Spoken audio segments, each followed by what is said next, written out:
4:4, Jesus answered, "It is written, man shall not live by bread alone, but every word that comes from the mouth of God." Kung kumakain tayo, sino nag-breakfast? Amen. Amen. Kung kumakain tayo 3 times a day, minsan hindi nga 3 times a day, 5 times a day, 6 times a day. Dapat kumakain tayo ng salita ng Diyos. Dahil sabi nga, we are a spiritual being. At yung spirito natin, dapat natin pakainin ng salita ng Diyos. Amen? So, tatalon po muna tayo ng Revelation. Punta mo tayo sa Thessalonians 1. Amen? And I want to like to thank Brad Iman, Pastor pag tumatayo sila rito at nakakapagpahinga po ako. Amen? But today, 1 Thessalonians po ang pag-aaralan natin. 1 Thessalonians 1. Ang Thessalonian po, alam nyo, hanggang ngayon may Thessalonian pa. Hindi ito kagaya ng mga ibang mga syudad sa Biblia na wala na. Amen? Ito siya. Ay, hindi kita. Yan, Aristopolis Square, Arch of Galerius. Maganda po yung lugar na yan. White Tower. Nandyan ako nung isang araw. Hindi ko lang maalala kung kailan nagising na kasi ko.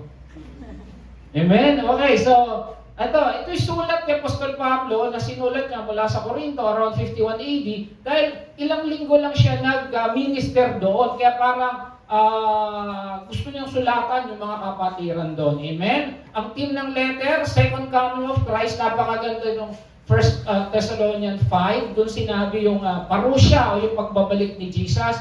Faith, hope, and love, living a holy life, and encouragement dahil they are persecuted. Kagaya po ng mga churches sa Revelation, pinipersecute din po sila. Amen? Ang background niya, nakarating si Apostol Pablo nung galing siya sa Philippi. Ayan, sabi niya sa Acts 17:1, when Paul and his companion had passed through Amphipolis and Apollonia, they come to Thessalonica, where there was a Jewish synagogue. Tanto si Apostol Pablo, pag nakakita ng sinagoga, ang automatic yan, maghahayag ng mabuting balita. Amen? Tama sa kanya yung success in witnessing is simply taking the initiative to share Christ. Ganun si Apostol Pablo, sa kanya yata nanggaling yun.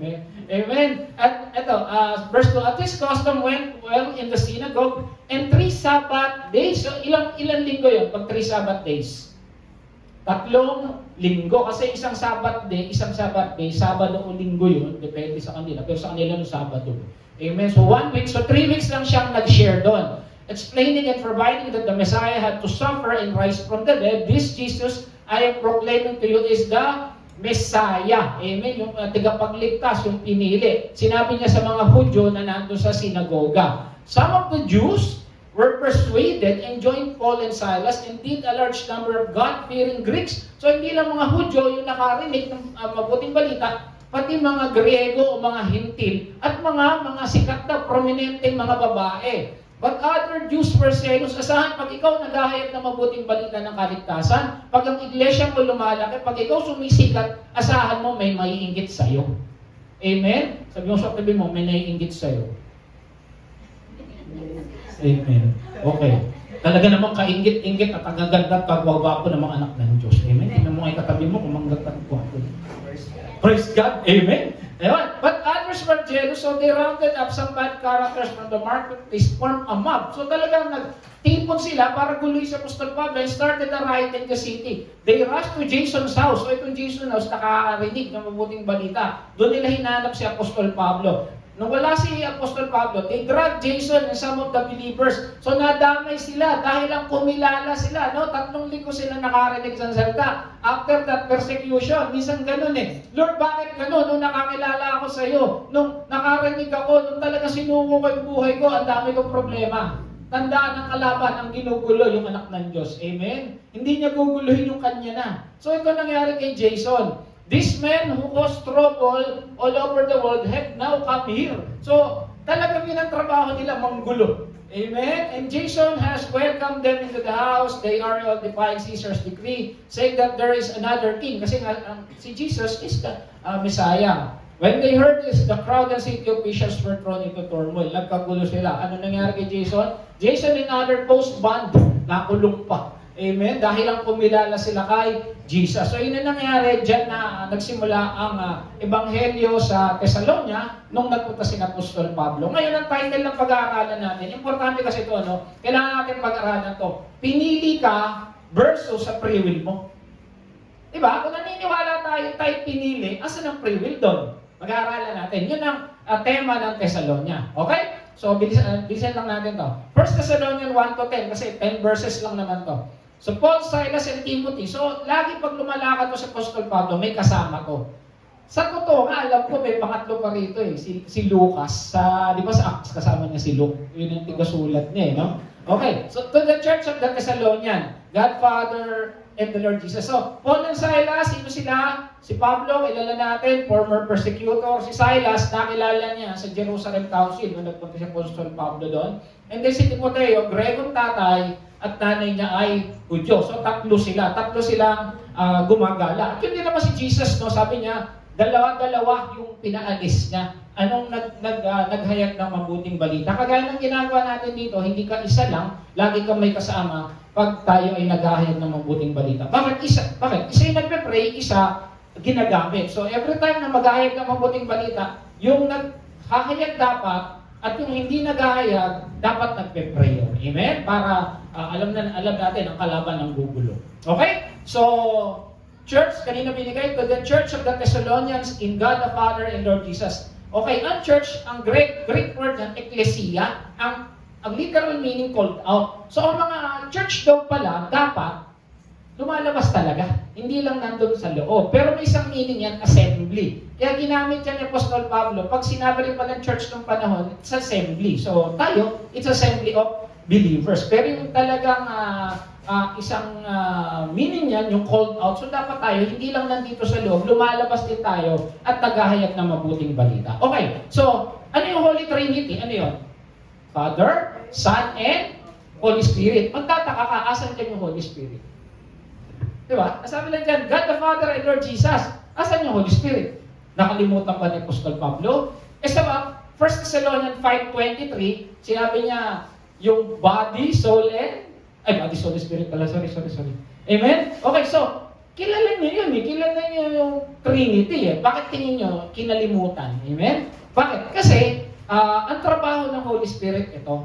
Sabi ang Panginoong Hesus sa John 15:26, when the Advocate comes, the Holy Spirit, whom I will send to you from the Father, the Spirit, that is the Holy Spirit, of truth who goes out from the Father, He will testify about me. Ang trabaho ng banal na Espiritu, ilapit ang mga tao sa Panginoong Hesus. Yun ang trabaho niya. Kaya pansinin nyo, no? Dapat, sa totoo lang, walang Church of the Holy Spirit. Ang church talaga, Church ni Jesus. Amen? Minsan kasi masyado natin pinapaan yung Holy Spirit, tinataas natin, pero ang trabaho pala niya dapat, ilapit kay Kristo. Masyado kang mataas sa Holy Spirit, nakalimutan mo naman si Jesus. Hindi tama yun. Amen? Si Jesus pa rin dapat ang nagiging sentro ng ating gawain. Amen? Okay, so yun ang dahilan. Ngayon, grace and peace to you. Tingin nyo, bakit? Okay, Greek ng grace, alam na natin, charito, yung Greek naman ng peace, Irene, tama ba? Oo, Irene or Irene. O sa Hebrew naman, Shalom. Ibig sabihin naman niya, prosperity. Amen? So, ibig sabihin wala, prosperity. Rest and prosperity. Ang tanong, bakit kaya nauna ang grace? Hindi sinabi. Sa mga letter ni Pastor Pablo, may nakita ba kayo na peace and grace to you? Di ba laging grace and peace? Tingin nyo bakit? Amen? Nauna yung grace. Talaga nauna. Ang galing! Nauna talaga yung grace. Kasi bakit? Hindi mo naman ma-experience ang peace kung wala yung biyaya ng Diyos eh. Amen? Yung biyaya nauna, yung biyaya ng kaligtasan, yung biyaya ng pagmamahal. Pag naranasan mo si Jesus, nandun yung kapayapaan. Amen? So dapat talaga, kaya sinasabi ni Apostol Pablo, grace and peace. Although sabi may isang verse na, grace and peace to you that cometh from Jesus Christ. Lahat siyang galing kay Jesus, pero una pa rin yung biyaya. Amen? So, grace and peace to you. Okay, verse 2, we always thank God for all of you and continually mention in our prayers. Si Apostol Pablo, yung mga napupuntahan niya, pinagpe-pray talaga niya, kaya matagal siyang mag-pray. Amen? Naalala ko doon sa kabila, pinagpe-pray mo ba, Pastor mo? Opo! Oh. Dapat tayo, pinagpe-pray natin ang bawat isa. Kaya malaki ko ito sinasabi, sa bahay mo, pinagpe-pray mo bang tatay mo, ang anak mo, mga kapatid mo, ang asawa mo? Kasi, ang pangit naman, Kristiyano ka, kung ikaw mismo, hindi mo pinagpe-pray yung pamilya mo. Amen? And kung hindi mo pinagpe-pray yung pamilya mo, paano yung magpe-pray ibang tao? Kasi siya, Nagpapasalamat ako sa Diyos sa inyo. Lagi ko kayo sinasabi yung sa aking prayer na kayong mga Thessalonica, talagang siya pinagpe-pray niya. Tayo ba pinagpe-pray natin yung ating pamilya? At pinagpe-pray ba natin yung ating churchmate? Amen. Sabi ko, Lord, baka kaya ko konti kami dito kasi para lahat sila maisa-isa ko. Kasi pag marami, hindi mo na mapag-pray. Lord, pinagpe-pray ko lahat ng tao sa church. Pero minsan, merong kaya nga tayo may prayer meeting, nalalaman natin minsan yung ano pinagdadaanan ng kapatid. At gano'n siya Apostol Pablo. Okay, verse 3. We remember before our God and Father, your work produced faith. Dahil sa pananampalataya, yung kumikilos sila. Hindi sila kumikilos dahil sa takot. Kumikilos sila dahil sa pananampalataya. Ibig sabihin, hindi sila napipilitan. Amen? Tingnan mo katabi mo kung napipilitan lang mag-church ngayon. Amen? Hindi po. Amen? So, your work produced faith. Your labor prompted love. Nakita nyo? Yung pagkilos nila dahil sa pananampalataya, yung kanilang paghihirap, tama ba? Labor. Itong Tagalog pala ako. Ayan, hindi, maliit lang. Ang gawa sa inyong pananampalataya, yung pagpapagal dahil sa inyong pag-ibig at ang inyong endurance, pagtitiis dahil kay Kristo. Inspired by the hope of our Lord Jesus Christ. So yung kanilang paggawa dahil sa pananampalataya, yung kanilang pagpapagal dahil sa pagmamahal, at yung kanilang pagtitiis dahil sa alam nila may pag-asa sila kay Kristo. Tayo ba? Alam ba natin may pag-asa tayo kay Jesus? Amen? Alam natin yun eh. Dapat yung ating buhay, kung tayo nahihirapan na, sabi nga kanina ni Pastora, sabi niya, mag-ingat ka kung naloloko ka na. Amen? Kung naloloko ka na, dapat ang endurance mo, because you know that one day you will be with Jesus. Kaya pinapaalala ko nga rito, sino gusto rito magpunta sa langit? Magsabi ng Amen. Parang hina. Pero hindi gusto magpunta sa langit, magsabi ng Amen. Huwag kayo mag-alala, hindi naman ngayon. Hindi tayo nagmamatag. Amen? Ngayon, kung gusto mo pumunta ng langit, mas gusto mo pumunta ng langit. Di ba? Gusto ko lang doon, para wala ng gulo, para wala ng sakit sa katawan. Hindi. Ang sentro ng langit, si Jesus. Kaya kung napansin nyo, pag binabanggit sa Revelation, ano yung nakikita agad? Yung trono. Yung nakaupo. Ang sentro ng langit, si Jesus. Kaya kung ayaw mo makita si Jesus, huwag ka na pumunta ng langit. Sila, sabi niya, endurance inspired by the hope. Yung pag-asa na nasa kay Hesus Kristo. Amen? Apat, yung ating hope o yung ating kinabukasan, yung ating kagalakan, that one day we will be with our Savior. Biro mo yung tumubos sa atin kahit na marumi tayo. Yung tumubos sa atin kahit sinungaling tayo. Yung tumubos sa atin at nagbigay ng importansya sa atin dahil mahal niya tayo. Amen? In reality, lagi ko nung sasabihin, magagandang gwapo tayo. Amen? Alam ko naman yon. Pero alam natin, may kabulukan tayo. Alam natin may nakaraan tayo. Alam natin minsan may naisip tayo hindi maganda. At si Kristo, tinanggap tayo kahit sino, maging sino ka man. Amen? Robin Padilla, Sharon Cuneta. Yung mga hindi nakakaalam bata pa. Tuloy. Okay.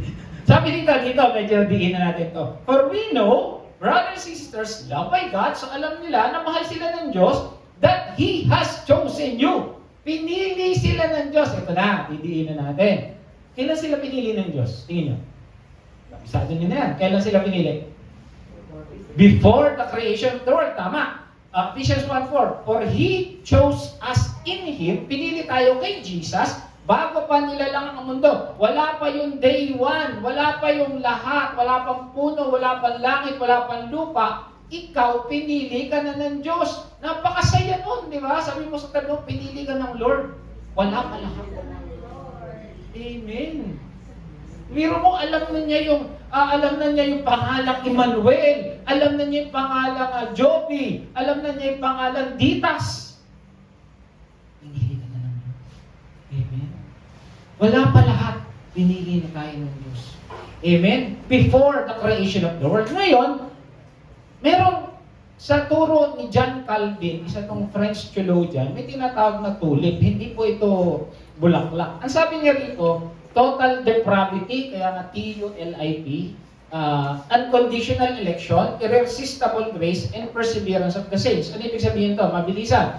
Total hereditary depravity, ibig sabihin, wala daw tayong magagawa sa atin. Makasalanan talaga tayo. Hindi natin kaya ligtas sa sarili natin. Naniniwala tayo, yun ang turo niya. It coincides with the verse na we all sin and fall short to the glory of God. Tama yun. Unconditional election ito niya. God chose us and saved us. Yan o. Pinili niya tayo. May pinili siya, pero yung iba, hindi niya pinili. So, medyo, hindi tayo. Ang tawag doon, unconditional election. Kasama tayo doon kasi pinili tayo ng Diyos eh. So, limited atonement. Ang kaligtasan lang daw, Jesus. Righteousness to chosen ones only. Yung kaligtasan sa pinili uli. Amen? Okay. Irresistible grace. Faith directs operation of the Holy Spirit. Holy Spirit never fails to convert the elect. So, tama naman talaga to. Biyaya lang talaga. Amen? So, dito sa dalawa, medyo may problema. Perseverance of the saints, given faith, kept in faith, in follow away, then never in grace. Talagang ibabalik, parang ito yung once saved, always saved. Diba? Talagang biyaya lang talaga. Dito lang medyo siya bumabangga, unconditional election. Pero kung sinasabi kanina na God has chosen you, and then it's considered unconditional election. Tama? Pinili ka talaga. Tignan mo yung katabi mo kung masaya kang pinili yan. Amen? Okay. Makakasama mo yan sa langit, sa ayaw at sa gusto mo. Amen? Okay, ano ba yung conditional election? The doctrine emphasizes who God chose and why. So yung unconditional election, pinili ka ng Diyos, walang why. wala siyang ano doon. It states that before the creation of the world, God chooses a specific individual to receive salvation. Tandaan na, pinili ka ng Diyos, wala pa. Tama yun sa Ephesians kanina. Ano naman yung predestination? Kasi minsan nagkakaparehas to eh. Predestination refers to the ultimate destination or predetermined outcome of these chosen individuals. So dahil pinili ka, may pupuntahan ka. Amen? Dahil pinili ka, mayroon tayo pupuntahan. Ano na natin yung langit? So yung unconditional election, pinili ka dahil kay Lord. Well, yun yung kanyang gusto eh. At yung destination mo, dahil pinili ka, may paglalagyan sa'yo. So yun yung unconditional. Kasi minsan nagkakaparehas to, yung predestined. Okay? Tignan natin. Kung pinili ako, paano hindi pinili? Naisip nyo yun? Kawawa naman sila. Hindi ibig sabihin, before the creation, Lord, ginawa lang pala ito ni Lord na parang, alam niyo sa chess pawn, tayo pinili, Harry Reyna tayo, Bishop. Paano yung pawn? Yung pawn lang, pinampapatay lang yun sa chess eh. Paano naman sila?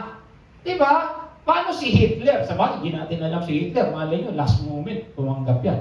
Amen? Pero paano hindi pinili? Parang unfair. Diba? Okay, ito pa. Paano free will ko? Paano kung ayaw ko? Diba?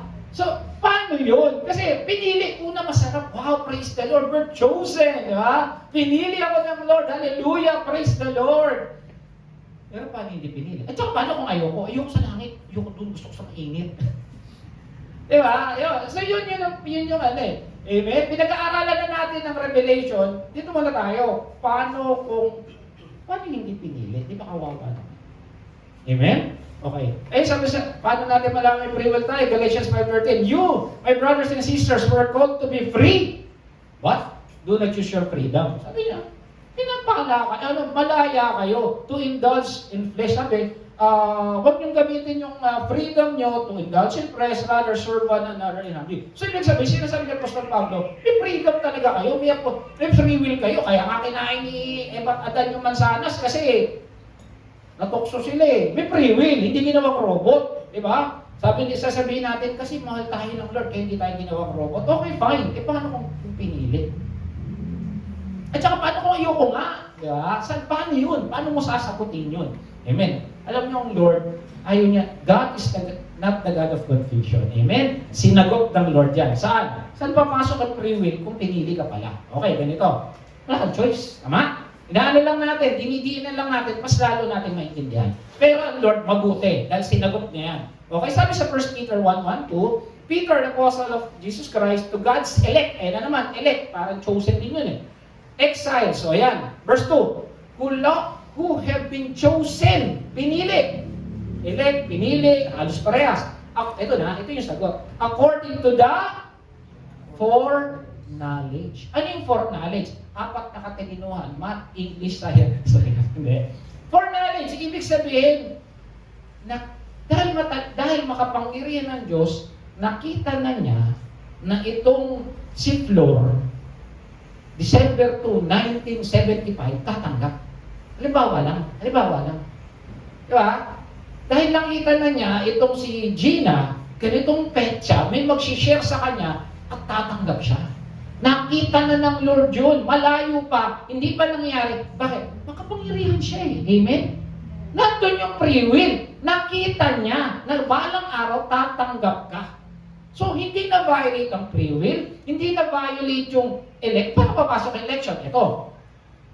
Foreknowledge, sasagutin muna natin yan. Foreknowledge. Okay, so yun yung foreknowledge. Ano yung foreknowledge? Is an awareness of an event or situation before it happened. So, ibig sabihin, alam ko na mangyari bago mangyari. Ano mangyari yan? So, sabi, edi alam mo na nakakainin ni na Eva agad. Oo! Alam na niya eh. Hindi niya binahimik. Kaya nga siya gumawa agad ng plano as early as Genesis 3, di ba? Sinabi na agad, ikaw ahas, aanuhin yung ulo mo nito. Tapos yung binhi ng babae, naalala nyo? Genesis 3:12 yata yun, hindi ako nagkamali. Tapos ikaw naman, dudurugin mo yung ulo niya. Ikaw tutuklawin mo yung sakong niya. Doon pa lang, may plano na Diyos. Kasi nakita niya, sasablay ang tao, may plano na ako. Amen? Okay, so yun ang foreknowledge. In theology, in the religious context, it relates to the divine omniscience. Ano yung omniscience? All-knowing. Praise God. So, dahil meron siyang all-knowing, nandiyan yung foreknowledge niya. Papasok ng election. Ito na. Pasok tayo ng... Why? Because it's the Alpha and Omega. Alam niya, he's above time, space, and matter. Di ba? Nasa labas siya. Hindi pwedeng nandito siya sa loob. Parang creator. Gumawa, halimbawa, si Pastor Joby gumawa ng sidecar. Amen? Mas pakapakirap may sidecar sa kanya? Hindi, gawa mo lang yun. And kailan ba nagtatagpo ang beginning at end? This is the Alpha and Omega. Alam niyo saan? Sa bilog. Di ba? Amen? And this is the Alpha and Omega. Kaya alam na niya yung mangyari before it happened. Okay, paano yung collection? Election, hindi collection. Sabi sa Romans, dito mas magandang sagot. For those he foreknew, sa lahat ng kanyang nakitang tatanggap, he also predestined. And hindi, yun naman predestined, according to the image of Jesus, he called, sa lahat ng nakita niya, pinredestina niya. O ito, nakikita ko itong si Leonor, tatanggap. Eh dito siya balang araw, sa mansyon. Yan. Inayos na niya, nakita na niya eh. Tapos, tatawagin ka na. At pag tinawag ka, ipapawalang sala ka at i-glorify sa iyo. I-glorify ka. Ito na yung huling-huling stage. Tingnan natin yung foreknew, nakita, predestino, nakita pa lang niya, gumawa na siya ng tutuluyan. Remember, predestination is a location. Amen? Kaya destination eh. Amen? Parang ganito lang yan. Dahil nakita ni Brad Iman, si Sister Daisy, magsisikap siya. Dito kami tutuloy pag napakasalan ko siya. Parang ganun. May bahay agad. Predestined, nung nakita niya, tsaka pa lang na tinawag. At nung tinawag na, pinawalang sala. At nung pinawalang sala, ito na yung glorification. That's the last stage. Amen? Okay, so tingnan natin sa Greek. Proginosko, foreknew, beforehand, predestined, predetermined, dito na papasok ang destination, called, kaleo, properly allowed, ibig sabihin talaga pinapaalam niya na itong mga taga-Shikaya na grace, ligtas. Amen? Ano ba yung justified? Diakayo. Sorry, hindi ko kami mabigkas. Dikayo, ayun siguro. Innocent, free, just, kasi pinawalang sala na eh. Tandaan, tayo, pinawalang sala ng Diyos, nagpura lahat ng kasalanan natin. Hindi yung pinatawad ka lang. Kasi magkaiba yung pinatawad tsaka sa ginustified. Yung pinatawad, ano pa rin yung kasalanan? No, maalala pa rin. Ikaw dati nagkasala ka. Si Jesus hindi. Nung pinatawad ka, borado. Amen? And then glorified, bibigyan ka na ng honor. Di ba magnify ka, itatas? Alam niyo yung magnifying glass? Kumamit kayo nun? Di ba nanununog ng dahon? Pag may magnifying glass, ano nangyari? Lumalaki, di ba? Ibig sabihin, one of these days, i-glorify tayo ng Diyos, itatakas niya tayo. Amen? Ang ganda ng plano ng Lord. May kawawa nga lang iba na hindi nakakalam na napakaganda ng plano ng Lord. Dito maaari sabihin na natin, ba't ganito yung buhay ko? Pero balang araw, itataas ka ng Diyos. May lugar na pupuntahan ka, pati balat mo, kakalitan niya, itataas ka pa. Amen? Bakit ganito ang kulay ko? Kawawa, alam nyo, kaya ayoko mag-beach. Ang tagal kong pinaputi nito, pag-beach ko, 15 minutes, negro ako eh. Amen? Samantala yung mga Amerikano, tagal na nakagano, namumula lang. Tapos ilang araw, puti na naman. Amen? Tayo hindi, papalitan tayo ng katawan ng Lord. Full, magnified, honor. Pinakamagandang katawan ang ibibigay sa iyo. Amen? Wala akong sakit dun. Amen? Ganun ng Lord. Nakita niya, hindi niya binasag ang free will mo, hindi niya violate ang free will mo. Nakita niya, isang araw, i-sharean ka na ni Pastor Joby, ni Brad Iman, ni Teacher of Lore, mag-share. At nung nakita ng Lord dyan, inayos na niya yung pupuntahan mo. Isn't that wonderful? Napakabuti ng Lord.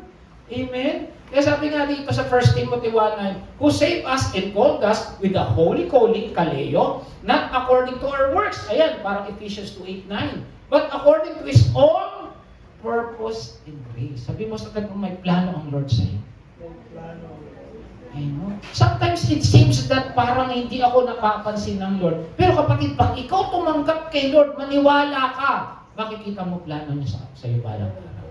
May naalala ko yung anak namin, nagpapapray sa amin dahil yung best friend niya nandun sa isang kumpanya na ang ganda-ganda. Tapos, binigyan siya ng recommendation, binigyan siya ng kung ano-ano. Hindi siya matanggap dahil hindi siya matanggap-tanggap, pinagpe-pray namin. Ngayon, sabi niya, bakit mami, daddy, ba't ganun? Hindi ako matanggap-tanggap dito, gusto ko kasama to, yung kaibigan niya. Hindi ko naman, sabi ko, pray lang tayo. Tapos alam niyo, nalaman na lang namin, uy, si ate, sabi, ate kasi character rin. Nag-aarap ng matatulilibatan. Bakit? Ang gulo-gulo daw sa kanila. Ibig sabihin, alam na yung Diyos, kaya hindi nilalagay doon, magkakaproblema yung malang araw. Kaya minsan tandaan, pag hindi pinagkakaloob ang prayer mo, may dahilan. Kaya masabi, yes, no, later. Amen?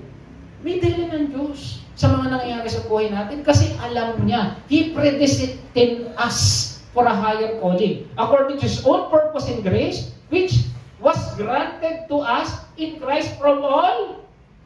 Grabe. Sinimula pa lang, tinawag ka na, at buong eternity pass. Ano ba ano ba yung pag sinasabi sa mga nagbabasa ng fairy tale, and they live happily ever? Ganun ang mangyayari sa atin. Kasama si Jesus. From all eternity. Nasa langit tayo, hindi ko alam ang gagawin ko doon. Hindi ko rin alam ang gagawin nyo ron. Basta mahalaga, nasa langit tayo. Amen? Kung ang buhay ba natin dito ay hindi ganun kaganda, kahit kumakanta ka ng ang buhay ng Kristiyano ay masaya tunay. Pagdating sa langit talaga masaya tunay. Amen? Ano sabi sa 1 Peter 2:9? For you are chosen people, paborito, eklektos. Kung may katabi mo, mukha bang paborito yun? Amen? Yun ang ibig sabihin pala ng Diyos ay eklektos, favorite. Called you out of darkness. Dati nandyan ka kung ano-anong pinaggagawa mong kalokohan sa buhay mo. Tinawag ka ng Diyos. Amen? Dahil paborito ka na. Kung hindi ka man paborito ng nanay at tatay mo, hindi ka paborito sa trabaho mo, kaya pinahihirapan ka, paborito ka ng Diyos. Kung palang panalo ka na eh. Ito ngayon ang tanong. How can you answer the question? Are you sure na tinawag ka? Paano? Amen? Iba sasagutin niya sa biyaya. Iba sasagutin dahil kay Lord. Pero alam niyo magandang sagot? You did not choose me, sabi ni Jesus, I choose you. May nakasulat. May resibo, sabi nga. Ayan o, hindi ko siya pinili. Ako pinili. Amen? Ang galing ng Lord. No? Minsan na kasi na-overlook natin yung mga bagay. Hindi natin nakikita. Pero alam niyo, kung babasahin lang talaga natin ang Biblia. Kung tama yung sinabi, faith comes from hearing. Tama, sabi sa Romans. Faith comes from hearing and hearing the Word of God. Kasi as you read the Word of God, napapalapit kayo, napapalakas ang loob mo eh. May problema ka pinagdadaan, alam mo, ang Lord ang bahala sa iyo. Alam mo, magiging maayos ang buhay mo. Alam mo, sa dulo, panalo ka. Dahil kay Jesus. Amen? Okay, tuloy na tayo. 5 verse na lang. Because our gospel come to you not simply with words. Maliwanag mga kapatid. Maliwanag yung predestination, yung chosen, yung unconditional election. Okay, so pinili tayo ng Lord because sa Kanyang foreknowledge. Hindi na violate yung ating free will. Amen? Alam ng Lord, isang araw, pag may nag-share sa'yo, tatanggap ka. Amen? Hindi KJ ang Lord, hindi nagpa-violate ng sarili niyang gawa. Gusto niya, ikaw mismo makapili. Amen? Kaya importante, ang trabaho lang ng mga mananampalataya, mag-share. Yeah. Kaya ang sabi natin, success in witnessing is simply taking the initiative Christ to share the whole, to share the gospel in the Holy Spirit and leaving the results to God. Share ka lang. Kung hindi ka tanggapin, hindi naman ikaw na-reject nila si Jesus eh. Kawawa naman sila pag ni-reject nila si Jesus. Pero unfortunately, alam nyo, nag-share ako, may mga na-sharean ako, ayaw talaga. Kulit, extra kulit. Amen, kawawa naman sila. Amen. Pastor Joby, di ba may mga na-sharean ka rin, ayaw talaga. Si San Miguel na lang daw. Amen, okay. Sabi niya, yung salita lang ng Lord, hindi lang salita, may kapangyarihan. At nararamdaman mo talaga yan, na may kapangyarihan ng salita ng Lord. Ang mahirap lang kasi minsan, we read the Bible, parang read lang. Pero the moment na tutukan mo talaga yan, mararamdaman mo talaga. Ang tanong, nagbabasa ka ba ng Bible? Kaya sa John 17:17 sanctify them with your word. Pag nagbabasa ka talaga ng Biblia, makikita mo kung kumikilos ang salita ng Diyos. Hindi ang mathematics na 1 + 1 = 2. Magbasa ka. Magbasa ka. Kung nakukuha mong manood ng Korean novela, pero maganda yung teach you a lesson. Nagano pa yun nag-promote. Yung mga tumawa, alam yun. Amen? Magbasa ka ng Bible, dapat may oras tayo sa Biblia. Ayan. So sabi niya, not simply with words, but with power. Yung power dyan, dunamis. Alam yung dynamo, yung motor, dynamo kasi yun eh. So may kapangyarihan talaga ang salita ng Diyos. Amen? Kaya nga tayo, when we share the Word of God, we pray first. Amen? Hindi ko kaya to. Kikilala to. Kilala ko to eh. No, you have to pray first. Amen? At sabi dito, you became imitators of us, followers of Christ. Naging imitators. So, ginaya na nila. Nung na-sharean sila, nag-share din sila. For you welcome the message in the midst of severe. So, pag sinabi severe sa rapid, madami problema nito. Alam mo, tayo mapalad pa nga. Yung problema lang natin, yung nangyayari sa gobyerno natin eh. O siguro, problema natin. May problema tayo. Kulang tayo sa financial, yung asawa natin, anak natin. Pero sila severe suffering kasi sila pinapatay talaga. Kinukulong talaga sila dahil sa pananampalataya nila. Tayo kaya, halimbawa, naalala ko yung kwento eh. May dami, puno yung church. May pumasok ng armadong tao. Sabi gano'n, no? Sino yung mga totoong may Kristo? Tapos sabay kalapit nung ano ba tira? Babarit sa takbuhan. Natira, iilan na lang. Kayo! May Kristo ba talaga kayo? Yung pastor, nanginginig eh. Nag-iisip, kumahalis na rin eh. May Kristo ba kayo? Kaya gano'n o. Ano na naman, sa bulungan. Walang umalis, kumunti. Yung dating 100, naging 20 na lang yata. Yung iba, hindi lang makalis kasi naipit yata. Tapos, di na. Isang, na lang, may Kristo ba kayo? Nakatutok o. Walang umalis, nagpipray eh. Tapos, binabaan yung sige, may Kristo kayo. Pastor, message ka na. Ito yung mga may Kristo talaga. Amen? Paano kaya kung dadaan tayo sa ganung pagsubok? May isang papasok dito, may baril. Sino may Kristo? Hindi ako makatakbo, dulo ako. Nandito ako. Amen? Di ba? Pero sila, kahit kung may problema, may galak sila. Bakit? May Holy Spirit. Amen? Di ba si Apostol 1 nga? Nilubog na sa mantika, masaya pa, naligo lang daw. According to legends.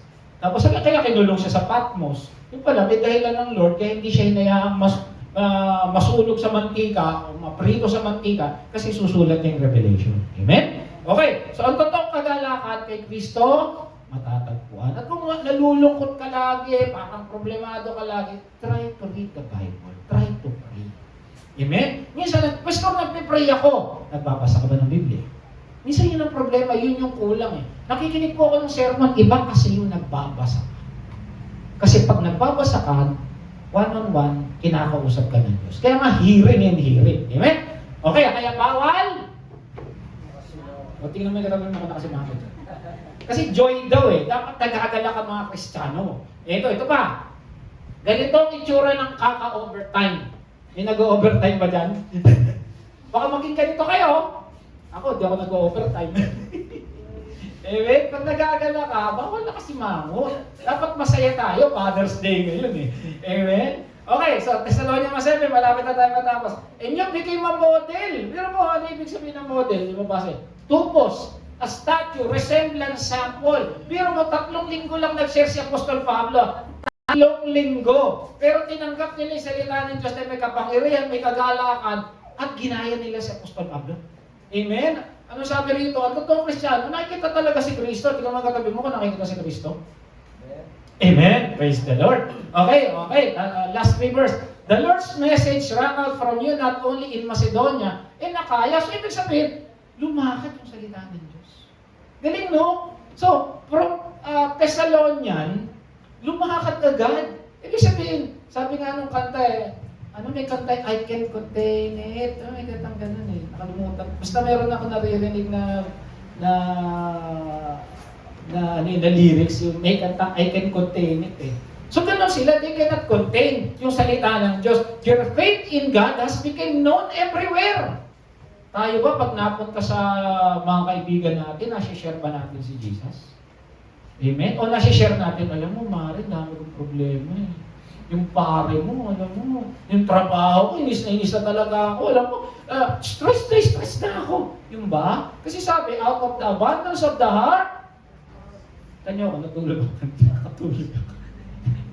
The body sleeps. Kasi kung anong laman ng puso mo, yun ang sasabihin mo. Halimbawa, ikaw, napunta ka, nakipagkwentuhan kasi isang matagal mo ng kaibigan. Nakaibigan mo talaga, matagal mo ng kaibigan na matagal mo hindi nakita. Ano kaya yung sasabihin mo? Alam mo, dami ko ng maintenance. Alam mo, yung mga inaanak mo, titigas ng ulo eh. Alam mo, talagang hirap talaga kami ngayon. Dahil inflation, nakakainis na talaga yung nangyayari sa Senado. Yung ba'y sasabihin natin? O sasabihin mo, alam mo, naghihirap kami, pero ang buti ng Diyos sa buhay namin. Amen? O sasabihin mo na, nahihirapan ako talaga, pero alam niyo, ang Lord, yung biyaya niya, hindi nawawala sa buhay namin. Amen? Dapat, nandun lang. Pansinin yung mga sulat ni David. Puro problema yung Lord, pero pagdating, pinupuri pa rin. Sa dulo, pinupuri pa rin niya ang Lord. Amen? Magsabi ka na nararamdaman mo, nangyari sa'yo, pero pagdating sa dulo, mabuti pa rin ang Lord sa buhay. Hindi yun kaplastikan, kung yun talaga ang laman ng puso mo. Amen? Okay, 9. For they themselves report what kind of reception you gave us. So talaga nalaman nila, no? They tell how you turn to God from idols to serve the living true God. So, nakarating sa kanila yung nang ginagawa ng mga taga-Thessalonian na nagsishare sila. Alam niyo, dati sumasamba ako sa Diyos-Diyosan, pero ngayon nakilala ko na si Kristo. Lumaganap yan. Amen? Tayo, ano ba yung katangian natin na nalaman ng ibang tao? Amen? So yung sinasabi niya, nakilala sa kanila si Jesus. Ano na bago sa iyo? Kaya ito laging tinatanong sa inyo. At sa lahat ng tinuturuan ko, mula nung nakilala mo si Jesus, ano na bago sa iyo? Tandaan, ang pagiging Kristiyano, hindi lang pakikinig ng worship song, hindi lang pagsusuot ng mga Christian t-shirt, yung mga gamit mo, may naka-verse pa, yung pagpasok sa bahay mo, may malaking krus, may mga ano ron, may mga verse pa. Kung hindi naman nakikita sa buhay mo. Kaya lagi kong tanong, ano na bago sa buhay mo? Kasi doon mo malalaman na si Kristo nasa iyo. Kung kahit maliit lang yan, alam mo, pastor, dati sa isang araw, 100 akong beses magmuray. Ngayon, 99 na lang. May nabago. Still may nabago. And you know that Jesus is in you. At patuloy kang babaguhin ito. And then last verse, and to wait for His Son from heaven, whom He raised from the dead. Jesus, who rescues us from the coming wrath. So, ibig sabihin pala, may darating na paghuhukom. Ano yung wrath? Daga. Ano yung wrath? Paghuhukom. Galit ng Diyos yan, tama, di ba? Di ba yung kay Jesus, yung sa Garden of Gethsemane, Lord, take this cup away from me. Bakit? Kasi yun yung galit ng Diyos eh. At darating yun sa end time, sabi niya, ni-rescue tayo, kaya ang linaw na yung mga Kristiyano, talagang mararapture. Kasi iba kasi ang view ng mga Kristiyano eh. Mayroong pre, mid, tapos iba post-trib, di ba? Eh kayo na lang sa post, dito kami sa pre. Di ba? I-rescue kayo. Kung ayaw nyo ligtas, di bahala kayo. Siguro sabi nila, sige, yung mga post-trib, saka mo na kayo liligtas. Pero yung pre-trib, liligtas ka na. Amen? Kung ano yung pinangahawakan mo, yun eh. Amen? Pag may Jesus ka, safe ka sa darating tribulation ng paghuhukom. Darating ang araw, babagsak yung mga bituin, yung yung tubig, hindi mo maiinom, hindi ka makakabili kung wala kang tatak.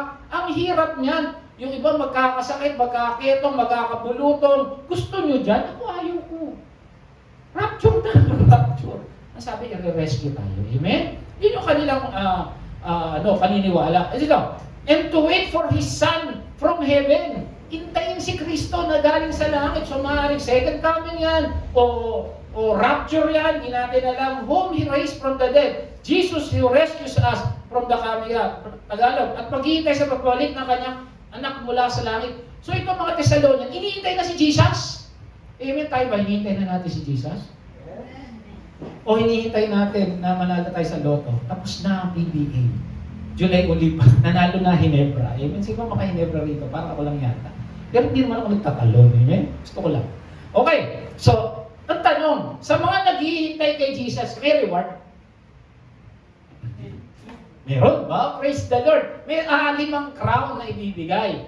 Crown of rejoicing, crown of glory, crown of life, crown incorruptible, crown of righteousness. Mabilisan. Crown of rejoicing for soul winners, sa mga naghahayag. Tingnan nyo kung may crown na kayo, ha. Crown of glory for the faithful shepherds and those who long for His God. Shepherds, yung mga nagtuturo, nagpapaskol. At yung nag-iintay. Tingnan nyo na kung mayroon na kayo yan.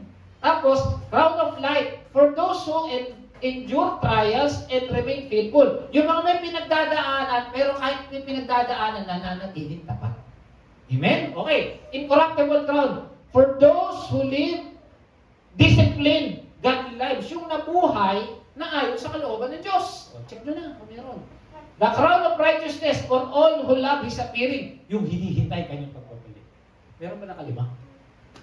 Uy, hiya pa sila. Amen?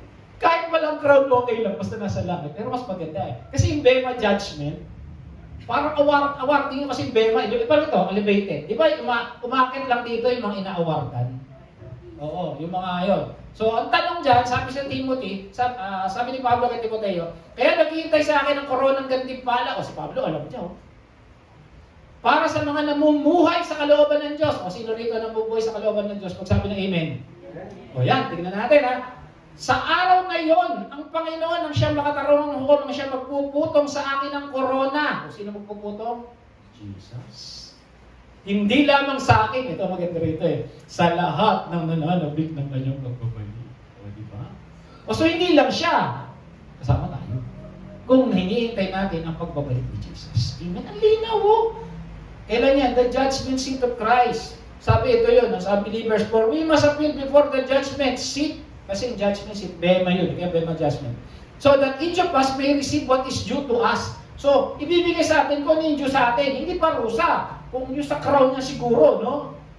For the things done while in the body, whether good or bad. Kasi may good, yung good, maganda, mabuti. Yung bad, yung mga ginagawa mo minsan, na ginagawa mo kasi gusto mo lang na papurihan ka.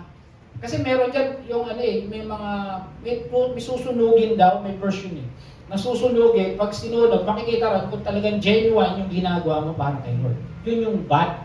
Kung may ginagawa, nandito ka ba sa church dahil napilit ka lang o talagang gusto mo mag-church? Ginagawa mo ba mag-share, gusto mo lang o dahil nahiya ka kasi pastor ka? Yung mga ganun. So yun yung bad kapos yata po sa Greek, hindi ako nagkakamali. Basta mahalaga, nasa langit tayo. Amen? Alam niyo, ano na lang eh. Bonus na lang yung crown na yun. Amen? Ang great white throne naman para sa unbelievers. Nandito na tayo, tapusin na natin ito. I saw a great white throne. Na naman, trono na trono. Si God yun. And him that sat down and hid from those who faced earth, and the heaven fled away. And there was found a place for them. And I saw a dead, small and great, stand before God. So harap talaga, dami nun. Stand before God, and the books, napasin nyo, pag books, plural, singular. Marami. Hindi natin alam, so more than to. Books were open, and another book, plural, singular. Book.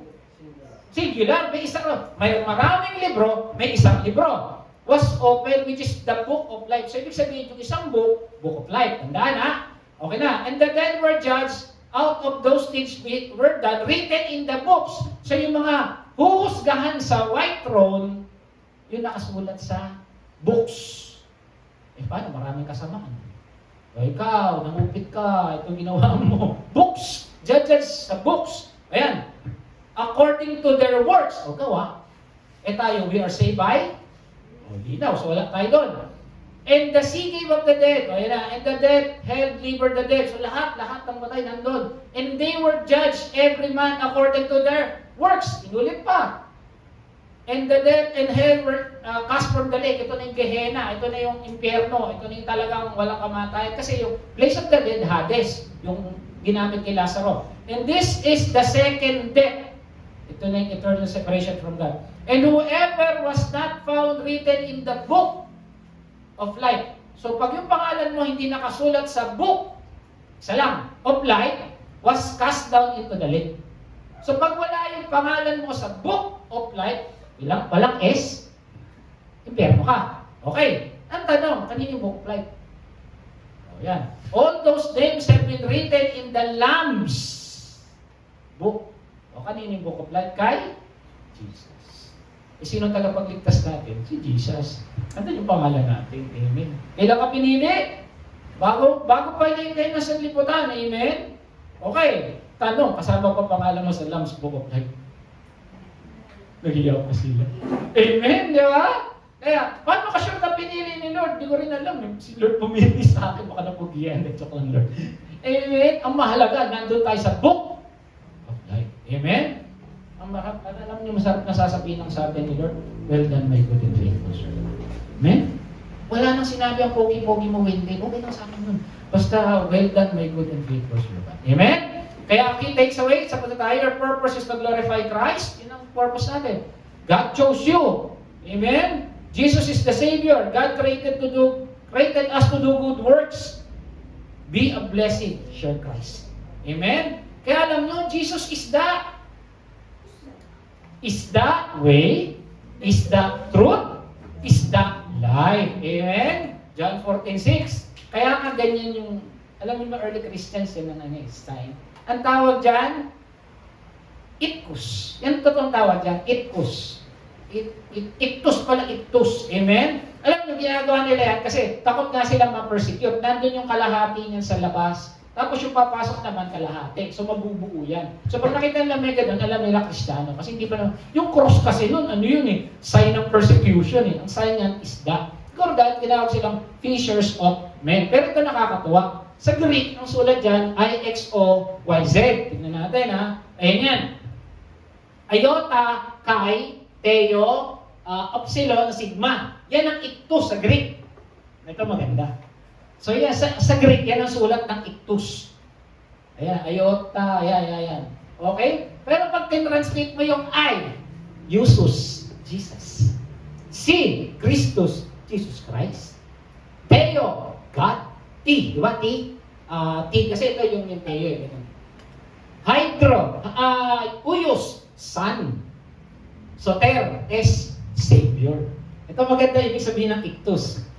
Jesus Christ, Son of God. Galing, no? Sabi ko sa inyo, hindi nagkakataon yan eh. Biro mo iktus na sulat na gano'n. Jesus Christus, Soter, Theo, ano ba yan?